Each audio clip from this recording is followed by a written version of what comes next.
Hey Liverpool fans, have you seen the latest release? At AnfieldIndex, we've teamed up with LiverpoolFC to announce that the brand new 24-25 LFC Nike home kit and anthem jacket are out now, and they're hotter than ever.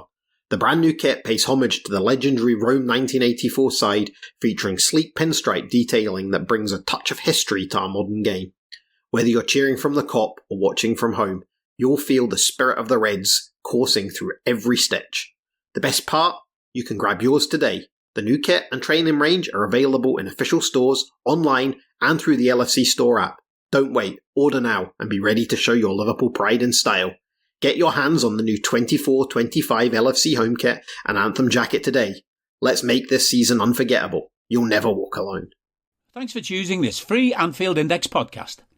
If you'd prefer to listen to this or any of our other shows without adverts, then now's the time to check out Anfield Index Pro. With AI Pro, you can supercharge your entire listening experience. You'll not only get all of our podcasts without the ads, but you'll have them far faster with our Quick Publish feature available exclusively for subscribers. AI Pro also puts you in the heart of our sound studio, with an option to listen to many of our shows live and interact with the podcasters in real time as the shows are recording. Upgrading couldn't be easier. AI Pro is available on all popular podcast platforms, and we have our own apps for Apple and Android. Just head on over to AnfieldIndexPro.com and get started today. Hello everybody and welcome to the Under Pressure contribution to the Auf Wiedersehen Klopp series on Anfield Index. I'm with Sai and I'm with Dr. Bartz and we're going to make our contributions to this lovely little series we've got going. Standard questions, everybody's doing the same one, so I'm going to start with number one. Sai, what was your expectation when Jurgen Klopp was announced as Liverpool manager back in 2015? Well, the context of couldn't be much worse, could it? Because we were a bit of a shit show at the time. Coming off one of the worst seasons of my life, including the one with Roy, because I'm fairly sure Roy was not real. It was just a figment of everybody's mind. That can't possibly have happened. There's no way Roy Hodgson gets to be Liverpool manager. So the arrogance, banishing the arrogance of Brendan Rodgers for what seemed like it felt like it was. I think it was kind of around the main uptake of Twitter, and it was when people like the masses start to join. There were early adopters for like 3 years before then. Geeks are all over it. It was great. It was the best of times. But then once all the masses start to join and start to spread rumors and all that kind of shit, that it was the churn of who we're gonna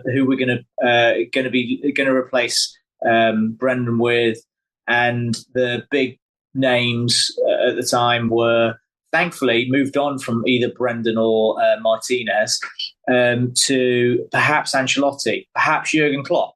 Like, what?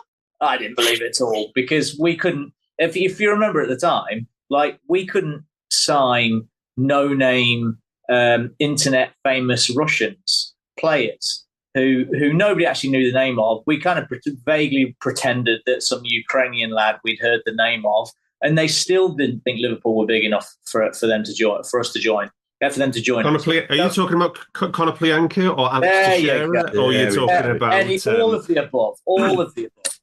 So Henrik Mkhitaryan. So I thought it was, having lived through Liverpool's greatest years as a kid and spent 20 years in the wilderness of exciting times of Roy Hodgson, and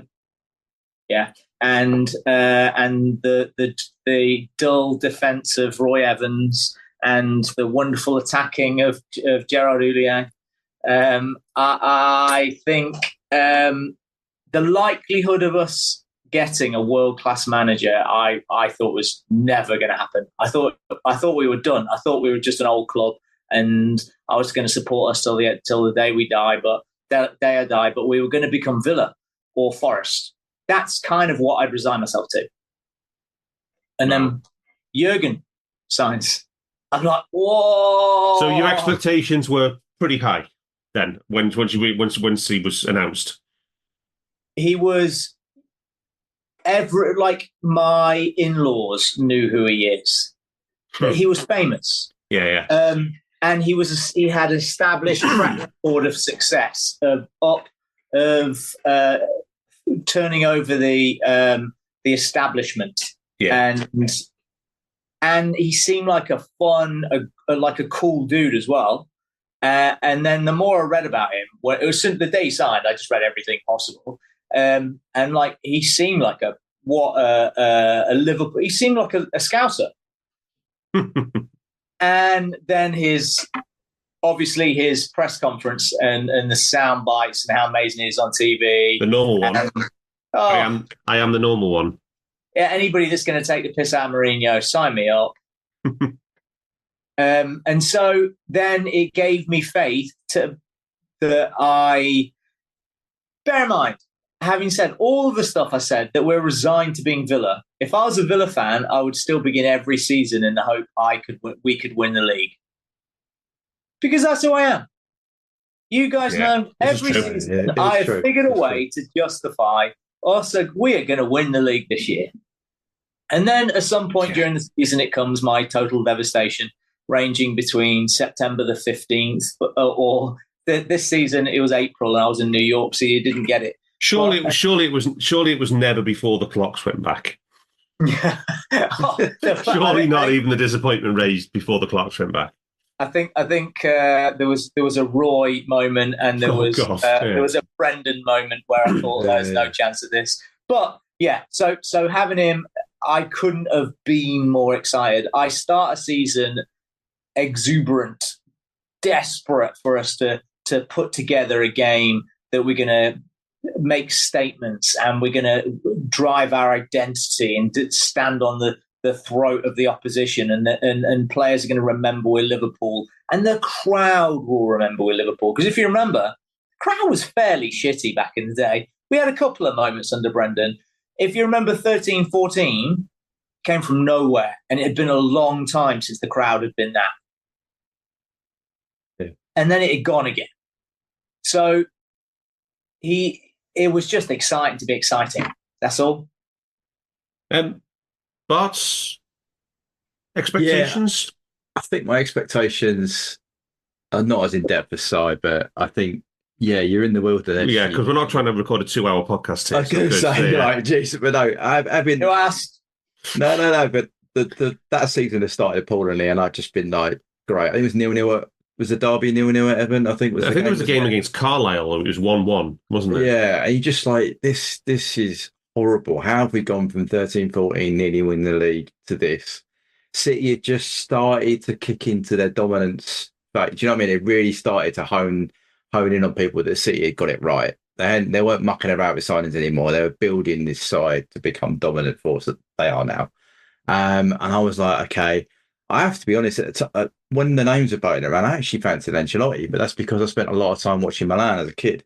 And I was like, this guy can come in, couple of years, give us some real big success, and long term it might not work out, but I knew Ancelotti more at that time because of what I'd spent as a kid watching.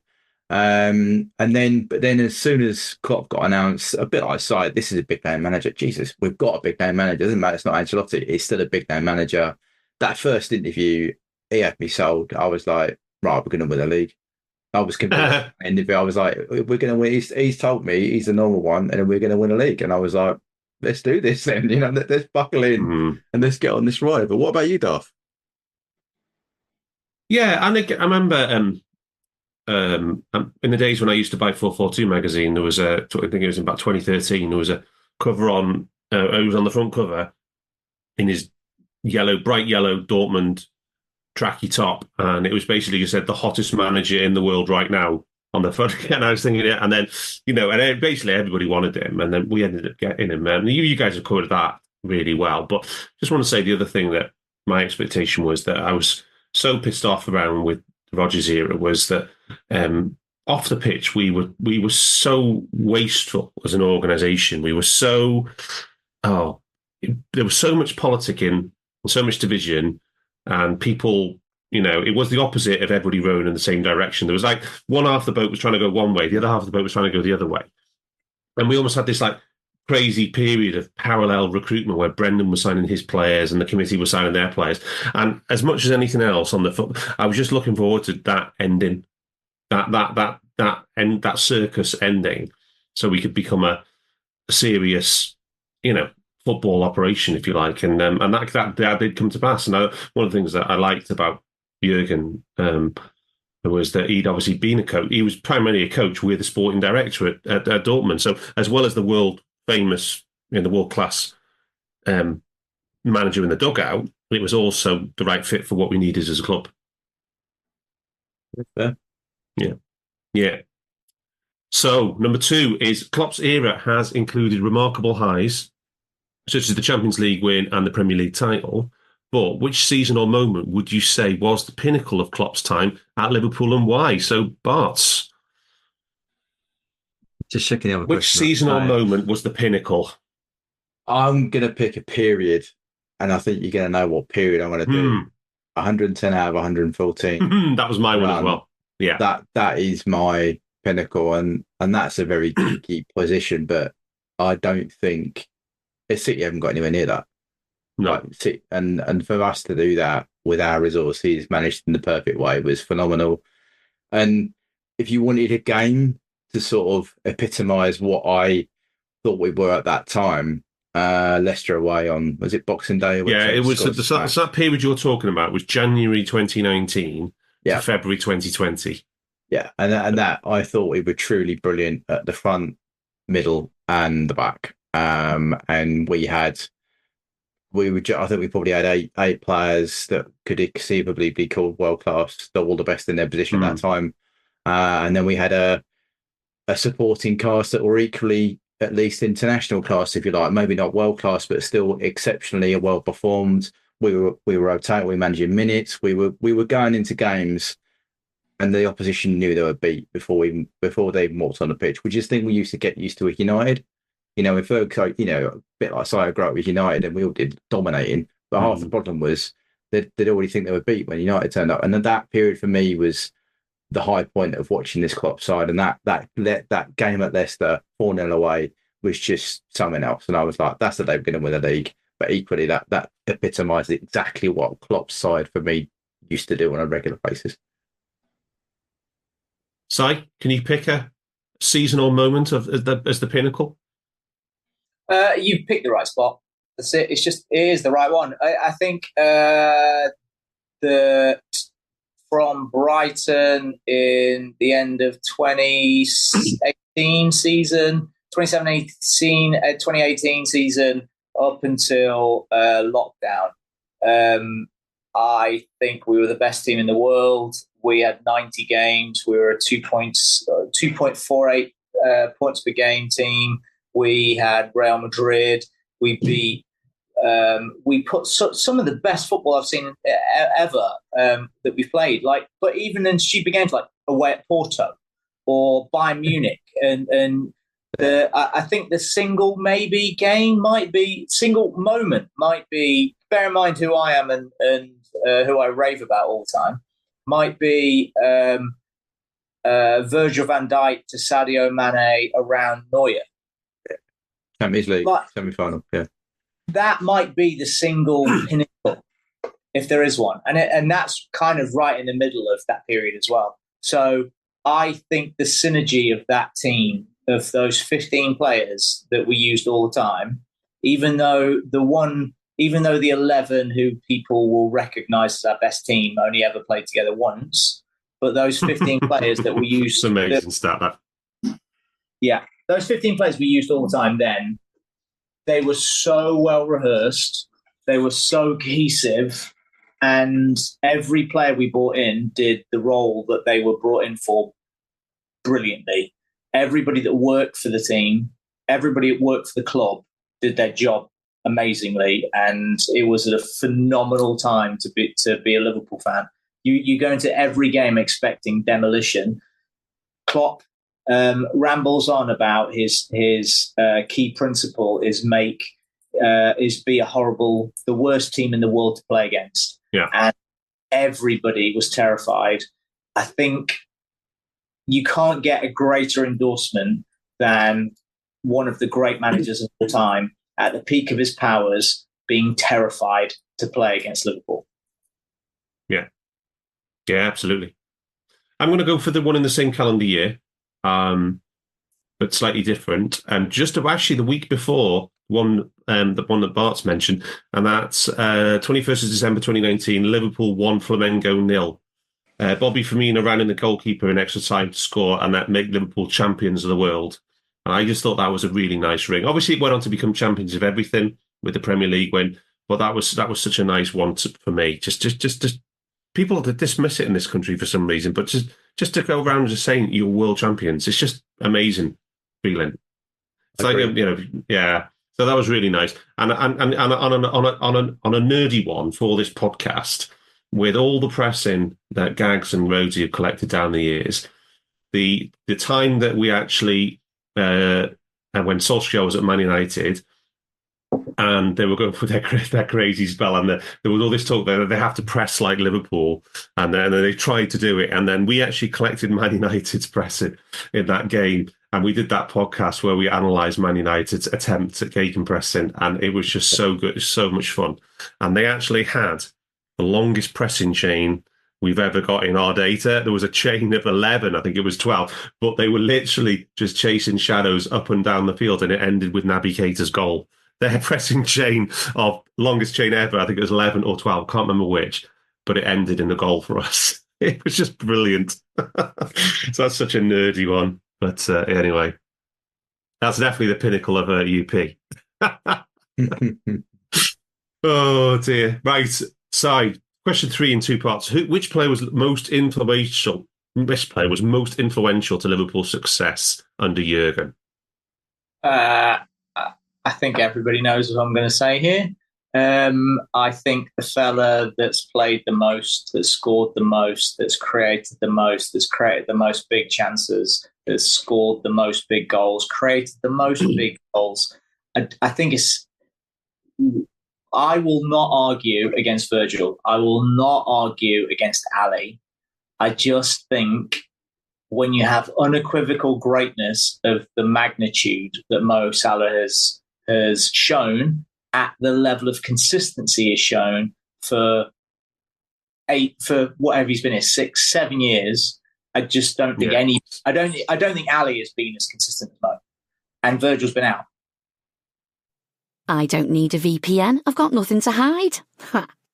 This is what I used to tell myself before I hooked up with LibertyShield.com. Not only is my home internet now fully encrypted, but I can now access all the websites I want, whenever I want, and do so from absolutely anywhere. As a Liverpool fan, I love to know I can now watch every match, regardless of whether it's on UK TV or not.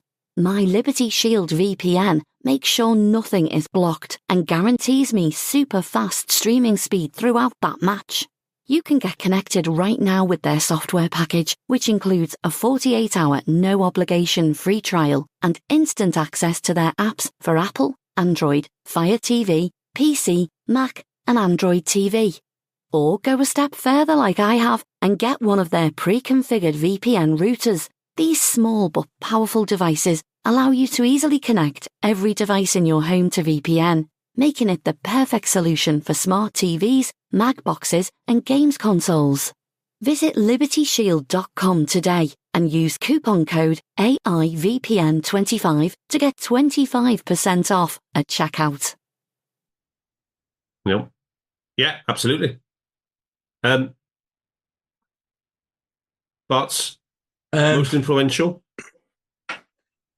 See, Si's pretty much reeled off the top hitters that I think most people will say. But I think if you roll back to when I first joined, one of my key positions that I'm obsessed about is a DM. I know I think Fab is one of the most influential. The second part is a different player for me, but the most influential. And you see that problems we have now are because I don't think we've ever managed to replace Fab at his elite peak powers. And I don't think we kicked into that top gear until we got fit Fab in as the 6th, because we played Hendo there for a period of time and we were never as good as we were because he wasn't really a 6. But for me, to influence for me is a different to the best player. I'm not going to argue the piece over Virgil, Ali, or Mo. They're all phenomenal, and I would probably put them in the next category. But for me, in terms of what made this side one of the greatest units as a whole, was having Fab as the 6, and that's why I would go with Fab as being the most influential for me. And that's just my personal dictate in terms of how you build a side.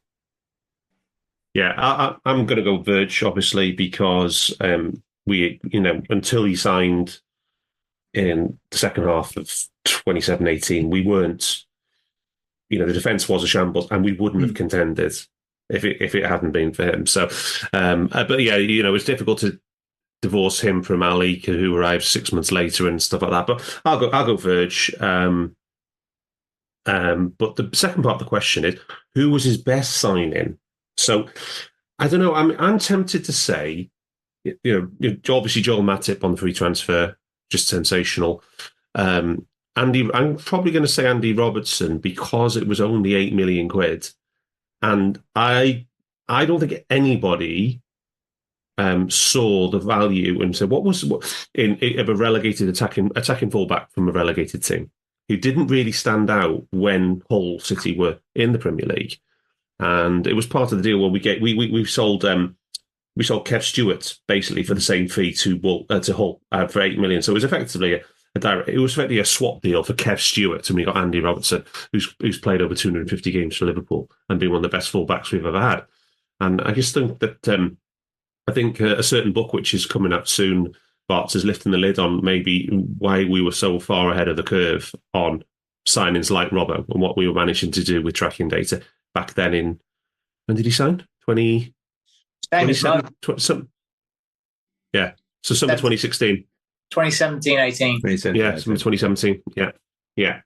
So yeah, it was that's a real standout one for me. Bart's best signing? See, for this one, a similar kind of vein to your stuff, but I think, was it Mo Salah's not a lot of money? 31 million. No. 31 million pounds. Euros. 31 million euros. Unfancied. And again, going back to the book that will come out, you'll see the reason why they picked him out as being someone to look at. But for £31 million to go to being arguably the best player in the world for most of his entire Liverpool career, 41 goals or 42 goals in his first season, leading the charge in goals and assists ever since. Even when he's had a period out, he's still ahead of everybody else this year. Going to AFCON and still finishing top of everybody else, being that driving force. Another game that I could have picked out was at home against United. Ali bowls it out to Mo and he runs the whole length of the pitch and sticks in the back of the net. Yeah. So I just think, for me, the best signing in terms of £31 million or euro to that output, I don't think you can beat that, because Virgin and Ali were both world record fees at the time. Yeah, they were. Absolutely, they were. Yeah, I would go as far as saying he might be the single best signing ever. From a value perspective, yeah. But then Mane wasn't that more expensive, was it? Kevin Keegan, mate, surely. But 10p from Scunthorpe. Relative to their output, not relative to what their team win, but relative to their output, relative to value, he is the best signing of all time. Like if you do that Tompkins inflation transfer thing, transfer price index, I think he's probably miles ahead of anybody else. Like Rush will be the second. Yeah, I think in the Premier League era, he's our best ever signing. I think he's the best ever signing. I don't best signing in the Premier League history. Oh, for Premier League, by any team in the Premier League. Any team in the Premier League. He's the best. He's the best signing in Premier League history. Yeah. The only one I'd like to look up for that is Henry, came from Juve at a cut down price. But he was. Even then, it was still a big price. Was it? Okay, I thought it was. Maybe I got it wrong in my head. But anyway, the context in terms of value and what he turned out and the output for the side, I think most, if not there, right up there. I can't think of anybody else who's come that cheap and produced that much for so long.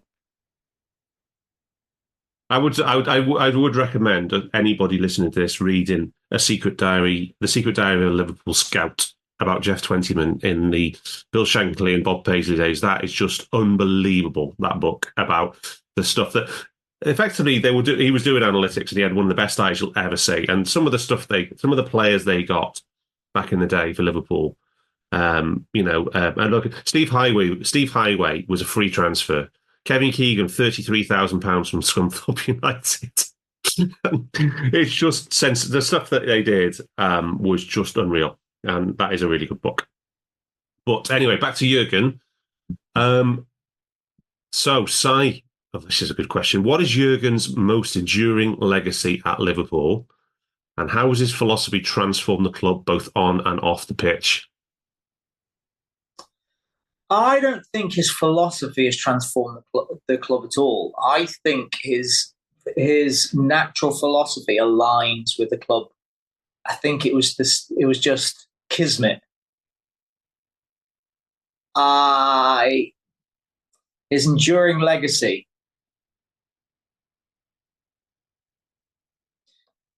Maybe that he has established a connection to Liverpool law for a generation that had never had it.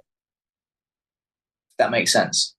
Like you and I, we feel connected to Kennett, to Paisley, not to Shankly, because he was before me. But like we know what it felt like to be that great. And now we have my son knows what it feels like for that now. And I think that is going to be a lifelong legacy for my son and daughter. Yeah. But tough one. Yeah, that's a tough one. I'll take it in two parts. I think what size there is a slightly different slant, but similar kind of vein is he's reminded people what it's like to be good again and reignited the crowd and helped create. Now if you go there and the team have got something to win, you've got 60-odd thousand people. We were there for Chelsea, Darth, and it was absolutely mental as we were going. At that point, we were driving for the title. You've got these guys on, everyone's behind you. And I think that's something that we had lost. And Klopp's brought that back in. Every single game, that intensity is required. And I think that legacy is right, that we are now proud to be Liverpool fans again. Not that there was a thing of like, oh yeah, okay, we'll get beat again, or we'll go to Stoke and get done 6-1, whatever. But it was, whereas now it's not. There is now an expectation that we should win the game. Yeah, we're not sitting like Spurs fans going, let's hope City beat us so someone else doesn't win the title. That's not us. And I think Klopp has helped change that mindset again about from doubters to believers. But I do, and the other side of it, I do think there's something about the fact he moved the academy to the same site as the first team. That I think might be a bit symbolistic, but I think having everybody on the same site, I think that is a legacy. Whether you believe whether he set the principles of play throughout the whole club or anything, but there is a thing about now, seemingly the conveyor belt of talent is in action. Some of that is Highway, clearly he's or Inglethorpe as well, but they do seem to know their roles better coming into the first team picture. Now, whether that's Klopp or whether that's just what he's brought in, but we didn't have that before. And that should be a legacy that carries on. And that's one of my hopes with the new structure, that we can continue that, because for us to maintain a presence in the world's game, we need to rely on our youth academy to come forward, because we haven't got the money to go and buy the talent. So that as a legacy off the pitch is equally as important as giving us belief again that we are a phenomenal side and we should never ever doubt our team to go and win the game. Yeah. Yeah, I think I got some similar-ish one to you, Bart, is that in this era of petrodollars and financial doping, I think to win only one. People say, we only won one league. Difference is we won one clean title in amongst a sea of industrial cheating, and to that one clean title, proving that you can beat the cheats and win clean. That for me is the legacy, that you can beat the cheaters. Yeah. But not very often. But you can do it. So question 5, Bart, considering Klopp's unique approach to team building and management, how will Liverpool maintain their competitive edge post-Klopp? I think we'll know what we're all going to say on this one. For this, I'm going to have to delete the last few years. I think we need to work as one in a uniform structure to compete, because when we were that period, we've all spoken about 110 out of 114, when we were the best team in the world, we were a fully functioning organisation. Every department had its role. We all had a seat at the table. We made decisions in the correct manner, and we went forward. And for us to maintain a competitive edge, that's what we need to do, because we can't bail ourselves out of trouble with money, and we can't rely on, the world-class manager would be not. I'm not saying that the guy coming in isn't, but you need all elements working together to beat that petrodollar side that is up the road, and also building down south in London. So I think for me, it's working together, utilising the academy that we set up to maintain that, and having all departments feed into a holistic approach back to where we were when we won the title. Yeah, well said. Si?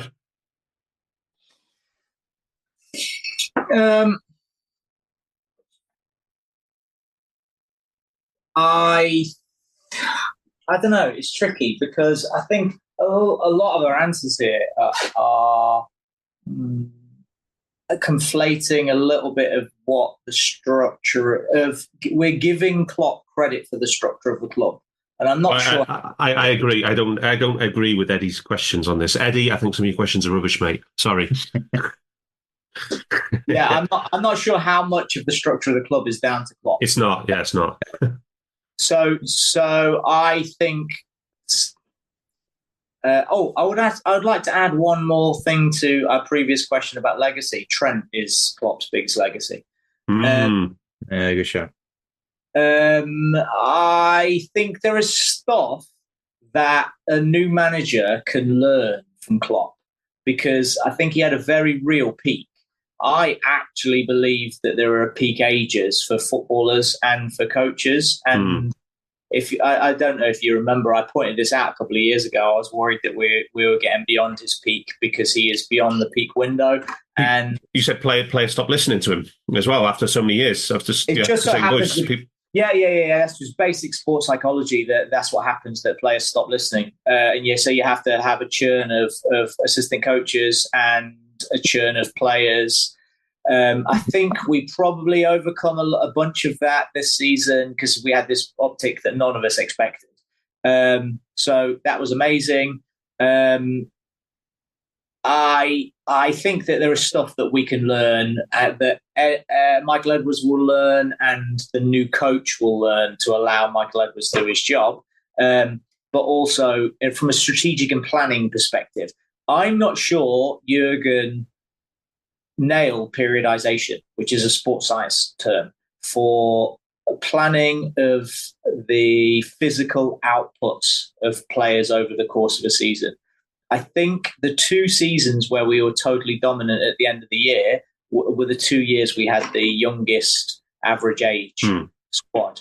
And around then, he has tried different strategies, and we've mostly failed at nailing the end of a season. And I think that there are some strategies to be learned for that. I don't want to be I don't want to be negative about Klopp at all. But at some point, we can say it was amazing, and he's great, and he did all these amazing things. I'm incredibly grateful.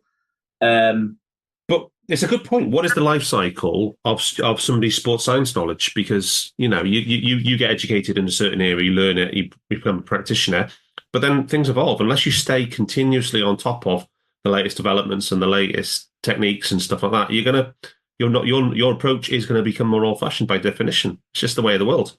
Yeah.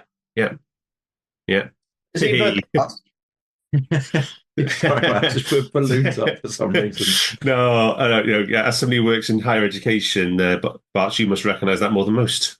Oh, definitely, and that's why I knows that we took different paths throughout from our sports science degree, but I wouldn't go back into practice now. I haven't been that far out of it. I've done consultancy, but it's not the same. You have to update, and you have to learn how to go with the times. And again, annoyingly so, the guy who ran United for God knows how long had the habit of getting a new assistant in every couple of years, new sports science departments. I mean, Si can probably list them more than I can of the guys that came in head of medicine under Ferguson, because he just kept changing it up. So the knowledge was new and the voice was different. And that's something I think we could learn as a club going forward, that if you want to have a figurehead to maintain, that's fine. But underneath that also can't stay the same. We hope you enjoyed listening to this Anfield Index show. Please be sure to subscribe to our channel so future podcasts find their way to your device automatically. There's nothing quite like fan engagement, and we'd love to know what you think of anything discussed on this show. The best way to get in touch is over on our free Discord community, where both podcasters and listeners debate the hottest LFC topics 24/7. Sign up free now at AnfieldIndex.com/Discord. You won't regret it. You can also follow us on Twitter at AnfieldIndex and find us on Facebook by searching for Anfield Index. Oh, and before you go, we'd love it if you could leave us a 5-star review on your favourite podcast app. It only takes a couple of seconds, and it means the world to the people who create these free shows. Sports Social Podcast Network.